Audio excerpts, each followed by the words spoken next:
All right, hey, what's up, everyone? Here we are back for another guide. This is going to be more of an advanced bag, so if you are looking for weaker clubs, do check out my other set of guides. This is going to be pretty much top end stuff. I'm going to typically go maybe about 4.5 top spin, try to kind of cap it. And I'm looking at kind of maybe one per ring, kind of as the play. And you can see, at one per ring, assuming that it's going to land somewhere in the neighborhood of up here towards that top of that shadow. Make sure when you add this curl that you don't add any extra power. You can see that I'm very careful to keep it right at the line, not go above. What that's going to allow is to make sure that I don't go too far. And it looks like that still needs just a little bit of refinement. You can probably back off a little bit of that curl and also try to maybe pull just one more ring back just to be on the careful. Use that shadow as kind of your guide. You can see I landed right up here. With all that extra curl, it actually ends up landing very close to this rough edge. As you can see, it kind of rounds off.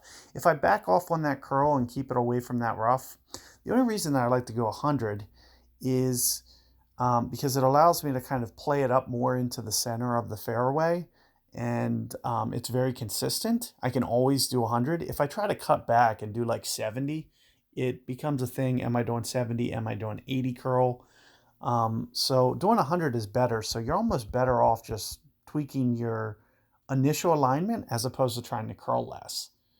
So if that makes any sense, you can just kind of use those shadows to your advantage with how you're going to set up your initial aim. So use where your ring position is in relation to the shadow and just essentially set up. Once you get that adjustment that you like, go ahead and, just stick with that. Now you can check, I don't know what to do. I don't know whether to just, I'm assuming you'll probably avoid the rough, so I'm not even going to give you the shot. But you can see, with an Apoc 6 and a Nirvana 7, plenty of power to get up there. So I am just going to pitch out here. This is going to give you guys, another look with a B52. This is more or less where we'll essentially end up once we get this refined. Is we'll just be right here, kind of on the edge. If you do end up adding too much topspin, you can see that's kind of the way that my opponent went. Chances are you're going to go into the rough. If you do use your full topspin, you can see he tried to go essentially blast it down there. I'm not sure that this method really has that much of an advantage. You get so close up here and then a really crazy side wind that's very hard to control. So it's going to be a hard pitch. Even if you do get it up here, kind of best case scenario, you're looking at a very hard side wind, high wind pitch. And it kind of raises the question, well, are you better back here, kind of at the max B52 min sniper? So one of the things that I like to do is I actually like to go min sniper because it makes for less wind effect.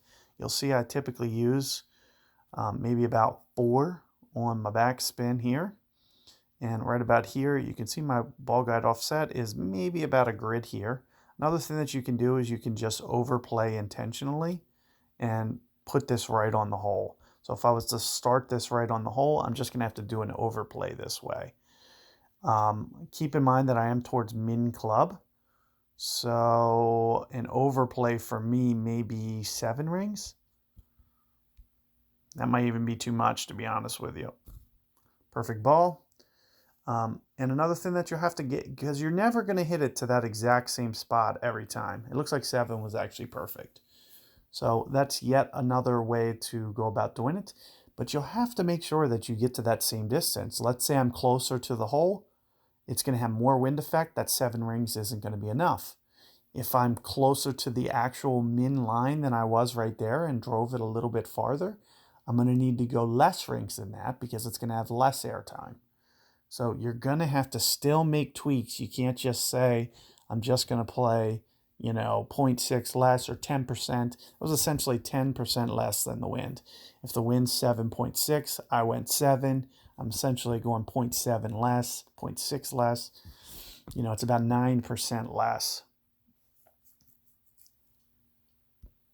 Didn't my opponent miss? How in the world did he make it to the shootout? I see. I pitched out, so I got birdie. I was so confused with what was happening. I should have forfeited. I wasn't paying attention. I was too busy talking. But keep those tips in mind. Good luck with that hole. As you can see, a very good opportunity there with a good fairway drive. Just use those tips to get out in the fairway like I suggested. And I will see you guys on 2 momentarily.